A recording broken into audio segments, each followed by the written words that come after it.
اور کسی بھی زبان کی بقا واسطے اس زبان کا لکھاری ادیب شعراء حتیٰ کہ وہ چوٹیاں پر رہنے والا بھی آجڑی جڑا بالکل صاف ستھری تے خالص بولی بولے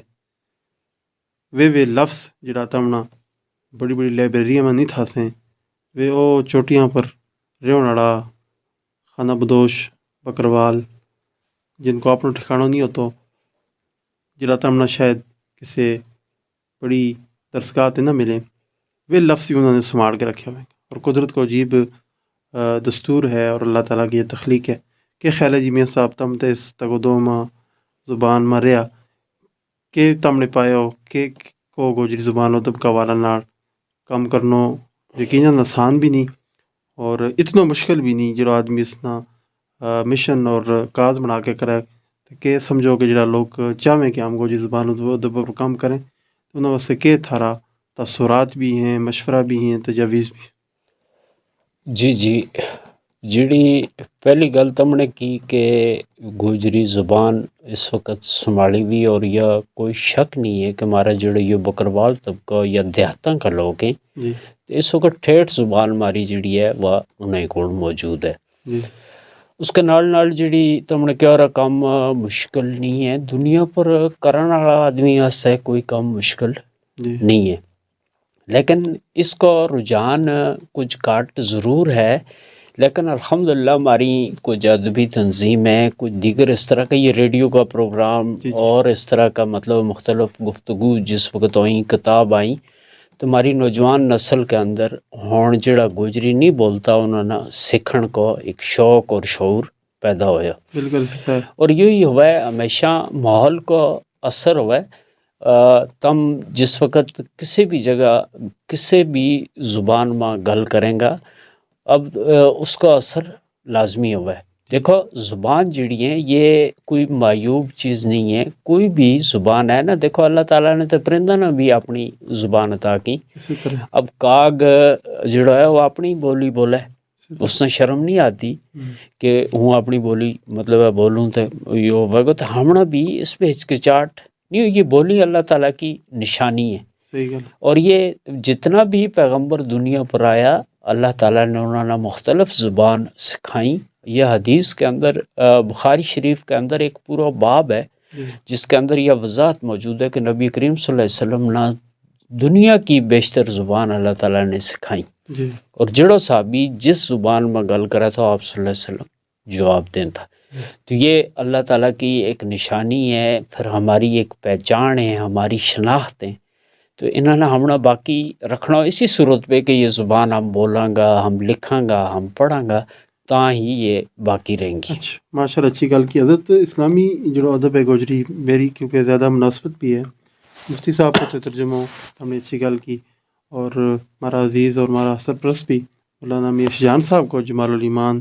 اس کا والا نال تھارا کہ تصورات ہیں کہ سمجھو کہ ہزارہ واسطے یہ ایک بڑی قابل ستائش گل ہے کہ ہمارا علم کے مطابق اس خطہ میں یہ پہلا ترجمہ ہے پہلا کدی وہ تو منظر پر نہیں وہی تھراڑی گل ہے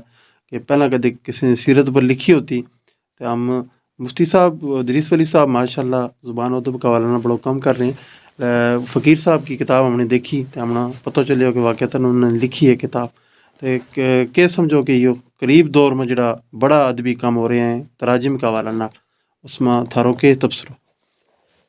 جی مولانا میاں شاہجہان صاحب کو جڑو ترجمہ قرآن مجید ہے وہ منا دیکھن کی سعادت بھی حاصل ہوئی اور جدوں یہ ترجمہ انہوں نے لکھنا شروع کیا تو اس وقت میرا ان کو تھاری وساطت نال تعارف ہویا اس کے بعد میں میرا نا مشورہ کرتا رہا ہر چیز بچ پھر میں انہوں نے مختلف گوجری ترجمہ جڑا تھا دستیاب وہ انہوں نے مہیا کیا کہ تم انہوں نے دیکھ کے اس کے بعد ہون انہوں نے دوبارہ ری چیکنگ شروع کی ہے کہ کڑا لفظ ات گوجری کو ٹھیٹھ آئے وہ لکھوں تو اس لحاظہ الحمدللہ وہ ایک مؤثر اور معیاری کام ہے اور امید بھی ہے کہ انشاءاللہ جلدی چھپ جائے گا اور عنقریب ہم انشاءاللہ اس کی کمپوزنگ شروع کریں گا اور ہمارا عزم ہے کہ انشاءاللہ وہ ترجمہ ہم چھپواں گا چونکہ جڑی غلط ہم نے کی اس پہ تھوڑی جی گزارش کروں گا کہ ہمارا آزاد کشمیر کا ایک نمبر عالم دین تھا، اور ڈاکٹر صابر افاقی صاحب کا بڑا بھائی تھا مولانا عبد الرحیم ندیم صاحب، انہوں نے بھی قرآن پاک کو گوجری زبان میں ترجمہ کیا. وہ ترجمہ سری نگر کلچر اکیڈمی میں موجود ہے، چھپ نہیں سکے آج.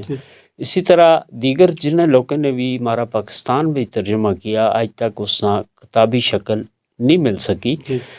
مفتی فیض البعید صاحب نے تو ترجمہ کے نال تفسیر بھی لکھی، فیض المنان بڑی جامع تفسیر ہے. اور اسی طرح ڈاکٹر رفیق انجم صاحب نے قرآن کریم کو ترجمہ کیا، وہ بھی الحمدللہ اس وقت اسلام 360 پر بھی موجود ہے. اب ایپ ہے یا پلے سٹور کی،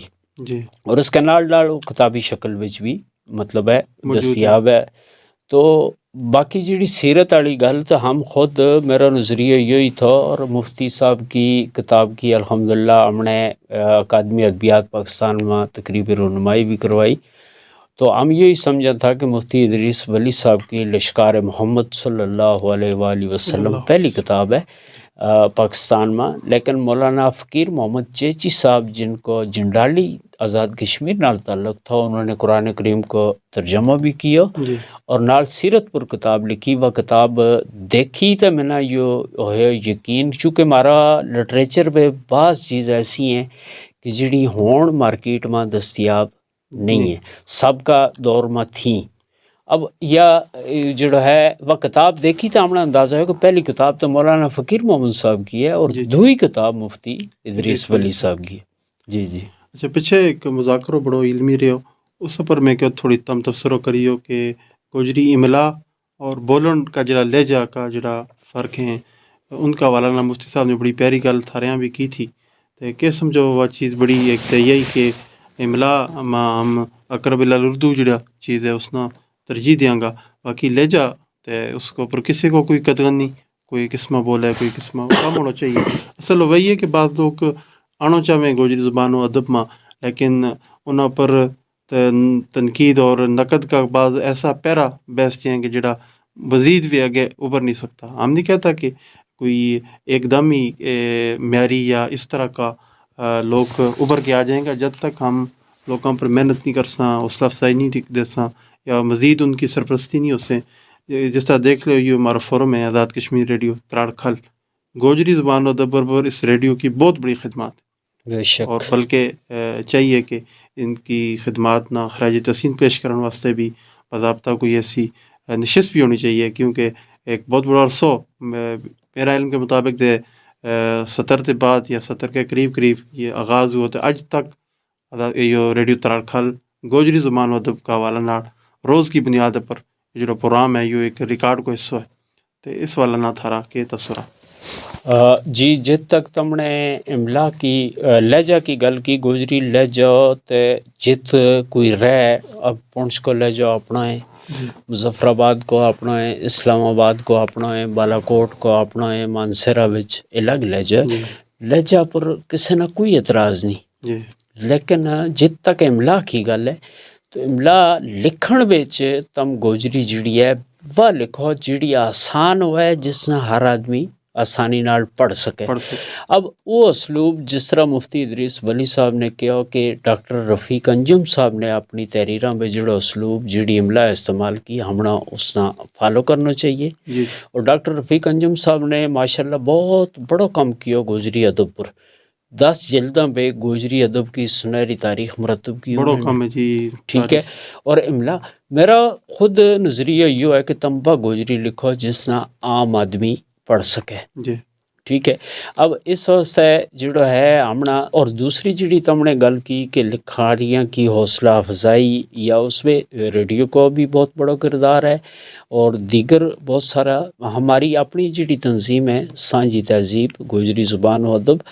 تو اس کا ہر پروگرام میں کوئی 2-4 نواں لوگ ہم نے متعارف کروایا، پھر انہوں نے ایوارڈ دیتا، ان کی حوصلہ افزائی کی، اس واسطے کہ آج یہ لکھیں، اور لکھن نال ہی بندہ معیاری بھی ہوئے گا، سکھے گا بھی تو تاں آگے بدھے گا. تو ہمنا یہ اختیار ہی نہیں ہے، نہ ہمارے کول کوئی کیٹیگری ہے کہ ہم کہاں جی فلانا معیاری ہے تو فلانا غیر معیاری ہے. ہمارے واسطے تو ہر جس نے 2 حرف لکھیا وہ بھی معیاری ہے، تو جس نے 2 دیوان لکھیا وہ بھی معیاری ہے. بالکل تم نے اچھی گل کی. کیونکہ مختلف زبان ان کتنی کتابیں دیکھو، اس میں رضوی صاحب کی بھی کوئی کتاب نایاب ہو گئی، کچھ تراجم جڑا آر پار رہا یا جڑا اس وقت کتابی شکل میں ہمارے کو موجود نہیں، اور ادبی آدمی نے تو اس کی کھوج ہوئے کہ کس ٹائم کڑا ویلو ہوئے کہ اس کتاب نہ، اس منظوم کلام نہ، اس چیز نہ جڑا ہے نا دیکھ لے۔ ہم تم تے ریکویسٹ کراں گا آخری وقت ہے کوئی ایسا کلام گجری کو نثری یا شعری وہ تم ہمنا سنا چھڑو، خود یعنی اپنا